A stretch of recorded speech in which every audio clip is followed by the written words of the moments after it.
بسم الله الرحمن الرحيم كل نفس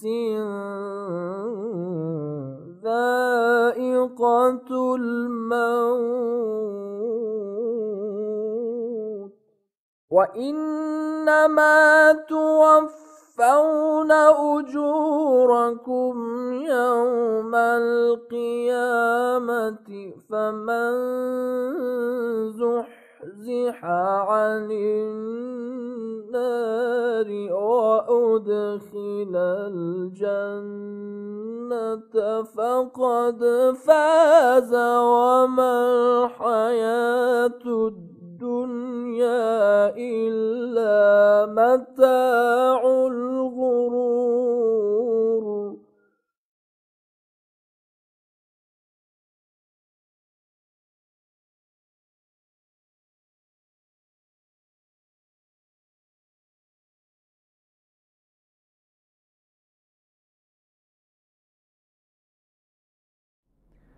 اعوذ باللہ من الشیطان الرجیم بسم اللہ الرحمن الرحیم وبہ نستعین وهو خیر ناصر ومعین والحمد للہ رب العالمین والصلاة والسلام علی محمد وآلہ الطاہرین اللہم صلی علی محمد وآل محمد وعجل فرجہم. اما بعد، السلام علیکم دوستو، ایک بار پھر ہم آپ کی خدمت میں حاضر ہوئے اپنے پروگرام کو لے کر. پروگرام میں آپ کا سواگت ہے. پچھلے پروگرام میں ہم نے آپ کے سامنے وصیت کے بارے میں گفتگو کی تھی، وصیت کے احکام اور وصی کے شرائط آپ کے سامنے بیان کیے تھے. آج ہم آپ کے سامنے موت اور میت کی گفتگو کو شروع کریں گے، لیکن سب سے پہلے محتضر یعنی اس شخص کے احکام کے جس پر موت کے آثار طاری ہو گئے ہیں، جس کی موت نزدیک ہے، اس کے احکام آپ کے سامنے بیان کریں گے. محتضر اس شخص کو کہتے ہیں کہ جس پر موت کے آثار طاری ہو گئے، یعنی یہ معلوم ہے کہ مرنے والا ہے، انتقال ہونے والا ہے، یعنی ایسے حالات، اس کی ایسی کیفیت ہو گئی ہے، یعنی جو جاں کنی کے عالم میں ہے. جو انسان مرنے والا ہے، موت کے آثار اس پر طاری ہو گئے ہیں، اس کی بنسبت جو ہے وہ دوسرے لوگوں پر ایک ذمہ داری واجب ہوتی ہے، ایک فریضہ عائد ہوتا ہے، اور وہ فریضہ یہ ہے کہ جو بھی دیکھے کہ کوئی انسان مرنے کے نزدیک ہے، موت کے آثار اس پر نمودار ہو گئے ہیں، اس کی ذمہ داری یہ ہے کہ وہ محتضر کو، اب یہاں پر جو ہے ہم لفظ محتضر استعمال کریں گے. پہلے ہی دوستوں کو ہم نے بتا دیا ہے، ایک بار پھر بتا دیں کہ محتضر اس شخص کو کہتے ہیں کہ جس پر موت کے آثار طاری ہو گئے ہیں اور اس کی موت نزدیک ہے، یعنی مرنے والا ہے. تو اس انسان کی بنسبت فریضہ یہ ہے کہ جو بھی دیکھے محتضر کو، وہ جو ہے اس کو قبلے کی طرف لٹا دے، یعنی قبلہ رخ لٹا دے، یعنی اس طریقے سے لٹائے کہ اس کے پیروں کے تلوے جو ہیں وہ قبلے کی طرف ہونے چاہیے. اور ایک چیز اور یہ کہ سیدھا لٹائے، یعنی اس کی کمر جو ہے وہ نیچے کی طرف ہو، الٹا نہ لٹائے. یہ جو ہے واجب ہے. اس میں جو ہے وہ جو اس کے ولی اور مالک ہیں، مثال کے طور پر اگر کسی کے باپ کا انتقال ہو رہا ہے تو اس کا بیٹا جو ہے اس کا ولی ہے، یا بیوی کا انتقال ہو رہا ہے تو شوہر اس کا ولی ہے. یہاں پر ولی کی اجازت کی ضرورت بھی نہیں ہے. ولی کی اجازت مثال کے طور پر جو ہے وہ نماز کے لیے ولی کی اجازت ہونی چاہیے، لیکن یہاں پر ولی کی اجازت ضروری نہیں ہے، بلکہ جو بھی دیکھے اس پر واجب ہے کہ وہ بغیر کسی کی اجازت کے اس کو قبلہ رخ لٹا دے. اب یہاں پر جو ہے وہ کچھ مستحبات ہیں جو ہم آپ کے سامنے بیان کریں گے. سب سے پہلا مستحب یہ ہے کہ جو انسان مرنے کے عالم میں ہے، یعنی جس کی موت نزدیک ہو گئی ہے، اس کو جو ہے کلمہ پڑھایا جائے، 12 اماموں کا اقرار اس سے لیا جائے، یعنی اس کو کلمہ دہرائیں اور اس کے سامنے جو ہے اس سے 12 اماموں کے بارے میں پوچھا جائے، اس کے سامنے نام بیان کیے جائیں، اور جتنے بھی عقائد ہیں ہمارے دین اسلام اور مذہب تشیع کے، وہ سب جو ہے اس کو اس طریقے سے اس کے سامنے بیان کیے جائیں، اس کو پڑھائے جائیں کہ وہ سمجھتا رہے، جس میں جو ہے وہ اللہ کی وحدانیت کا عقیدہ ہے، رسول کی رسالت، ائمہ کی امامت اور جنت، دوزخ اور قیامت وغیرہ کا عقیدہ جو ہے وہ منکر و نکیر کے سوال اور قبر، ان تمام چیزوں کا عقیدہ جو ہے اس کو بیان کرنا چاہیے اور بتانا چاہیے تاکہ وہ سمجھے۔ اس کے بعد جو ہے دوسری جو چیز مستحب ہے وہ یہ ہے کہ جتنی چیزیں بھی ہم نے بیان کی ہیں ان سب کی تکرار کرتے رہیں جب تک کہ اس کو موت آئے، یعنی جب تک موت آئے تب تک اس کی تکرار کرتے رہیں۔ تیسرے یہ کہ اگر کسی کی جان نکلنے میں مشکل ہو رہی ہے، یعنی موت کے آثار طاری ہو گئے ہیں لیکن بڑی سختی میں ہے اور پریشانی میں ہے، آسانی سے جان نہیں نکل رہی ہے، تو اگر اس کو برا نہ لگے، اگر وہ جو ہے وہ ناراض نہ ہو، تو اس کو جو ہے اس جگہ پر لے جایا جائے جہاں وہ نماز پڑھتا ہے، یعنی گھر میں وہ جگہ جہاں وہ گھر میں نماز پڑھتا تھا اس جگہ پر جو ہے اس کو لے جایا جائے۔ وہ جس چیز پر بھی لیٹا ہے، چاہے وہاں فرش بٹھا کر لیٹا دیا جائے یا اس کے چارپائی یا تخت وغیرہ کو وہیں پر منتقل کر دیا جائے۔ اب آپ کہیں گے جناب نماز تو مسجد میں پڑھی جاتی ہے، کیا اس کو مسجد میں لے جائیں؟ نہیں، ایسا نہیں ہے۔ مسجد میں جو ہے وہ حقیقت یہ ہے کہ مسجد میں واجب نمازیں ہوتی ہیں، مستحب نمازوں کے لیے جو ہے وہ گھر کے لیے کہا گیا ہے کہ مستحب نمازیں انسان کو گھر میں پڑھنی چاہیے۔ اس کا فائدہ کیا ہے؟ فائدہ یہ ہے کہ انسان جو ہے اس کے گھر میں نور آتا ہے، گھر میں برکتیں آتی ہیں، برکتوں کے فرشتے آتے ہیں، نیکیوں کے فرشتے آتے ہیں، اور خصوصاً جب اس کی جان نکلنے کا وقت آتا ہے، اگر جان نکلنے میں سختی ہو اور اس جگہ پر اس کو منتقل کر دیا جائے جہاں وہ نماز پڑھتا تھا، تو اس کی روح آسانی سے نکل جاتی ہے۔ اس کے بعد جو چیز مستحب ہے وہ یہ ہے کہ جس کی روح نکل رہی ہے اس کی آسانی کے لیے، تاکہ اس پر جو ہے وہ زیادہ سختی نہ ہو، سختی دور کرنے کے لیے اس کے سرہانے جو ہے سورہ یاسین کی تلاوت کرنی چاہیے، سورہ صافات، سورہ احزاب، آیت الکرسی، اور اسی طریقے سے جو ہے وہ سورہ اعراف کی آیت نمبر 54 اور سورہ بقرہ کی 3 آیتوں کی تلاوت کرنی چاہیے، اور اس کے علاوہ بھی جتنا قرآن پڑھ سکیں بہتر ہے۔ اور پانچویں چیز جو مستحب ہے وہ یہ ہے کہ جو چیزیں معصومین علیہم السلام سے وارد ہوئی ہیں اس انسان کے پاس پڑھنے کے لیے جو جان دینے کے عالم میں ہے وہ دعائیں بھی پڑھنی چاہیے۔ یہ مستحب باتیں جو ہم نے آپ کے سامنے بیان کیے۔ اب نوبت ہے مکروہات کی۔ مکروہات میں بھی چند چیزیں ہیں۔ سب سے پہلی چیز تو یہ ہے کہ اس کو تنہا چھوڑنا، جس کمرے میں ہے، جس گھر میں اس کو اکیلا چھوڑ دیا، وہاں کوئی ہے ہی نہیں، یہ مکروہ ہے، یعنی اچھا کام نہیں ہے، یہ کام نہیں کرنا چاہیے، اس کو اکیلے نہیں چھوڑنا چاہیے۔ اس کے پیٹ پر جو ہے کسی بھاری چیز کو رکھنا، پیٹ پر اس کے بھاری چیز نہیں رکھنی چاہیے۔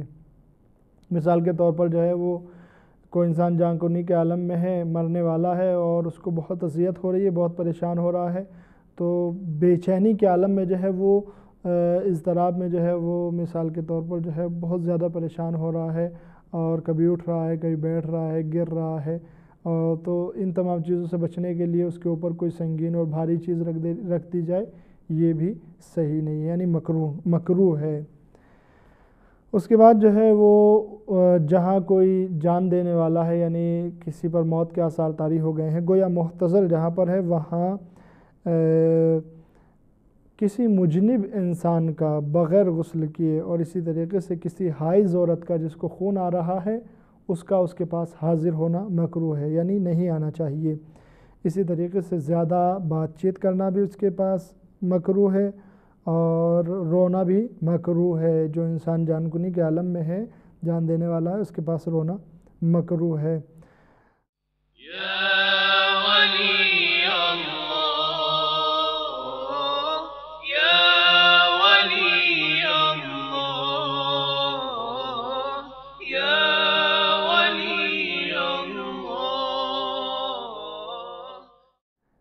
اسی طریقے سے جو ہے وہ صرف عورتوں کو محتضر کے پاس چھوڑ دینا، یعنی کوئی انسان مرنے والا ہے، موت کے آثار طاری ہو گئے ہیں اس پر، اور اس کے بعد جو ہے وہ صرف عورتوں کو چھوڑ دیا جائے، کوئی مرد اس کے پاس نہ رہے، یہ بھی مکروہ ہے، یعنی مرد بھی جو ہے کوئی نہ کوئی اس کے پاس ہونا چاہیے۔ یہ مکروہات اور مستحبات ہم نے آپ کے سامنے بیان کی مرنے سے پہلے کی، لیکن اب مرنے کے بعد کی نوبت ہے۔ مرنے کے بعد جو ہے وہ چند چیزیں مستحب ہیں، جن میں سب سے پہلے یہ ہے کہ جیسے ہی کسی انسان کا انتقال ہو فوراً جو ہے اس کے منہ کو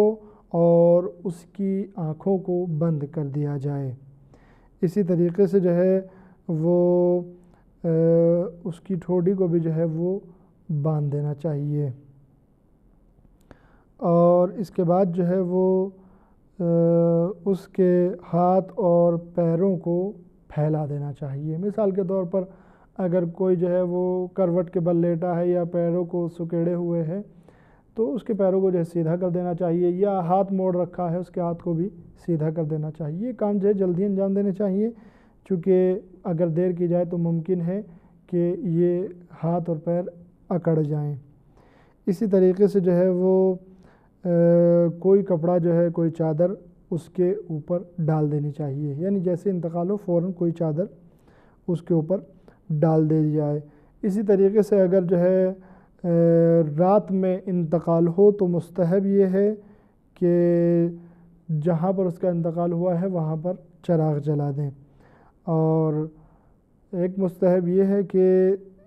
انتقال کے بعد جو ہے مومنین کو خبر دی جائے اس کے مرنے کی، تاکہ مومنین جو ہیں اس کے جنازے میں شرکت کریں، اور وقت کا اعلان بھی کر دیا جائے کہ اتنے بجے جو ہے وہ جنازہ اٹھایا جائے گا، تاکہ مومنین زیادہ سے زیادہ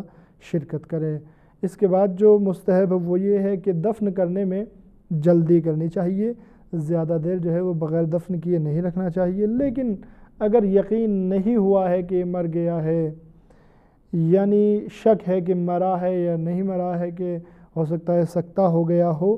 تو صبر کرنا چاہیے، جلدی دفن نہیں کرنا چاہیے، صبر کریں اتنی دیر تک کہ معلوم ہو جائے کہ مر گیا ہے۔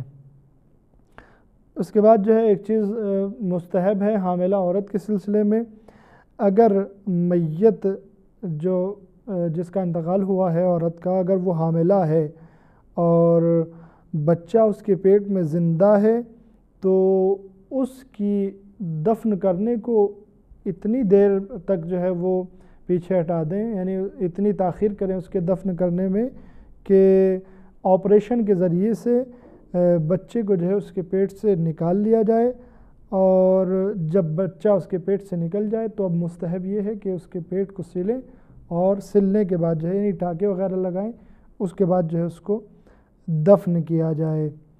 یہ جو ہے مستحبات ہے جو ہم نے آپ کے سامنے بیان کیے۔ البتہ میں یہ عرض کر دوں کہ اتنی دیر تک تاخیر کرنا، یعنی اگر بچے کو نکالنے میں دیر بھی ہو رہی ہے تو صبر کرنا چاہیے، رکنا چاہیے، اور اس کے بعد جو ہے وہ اس کے جو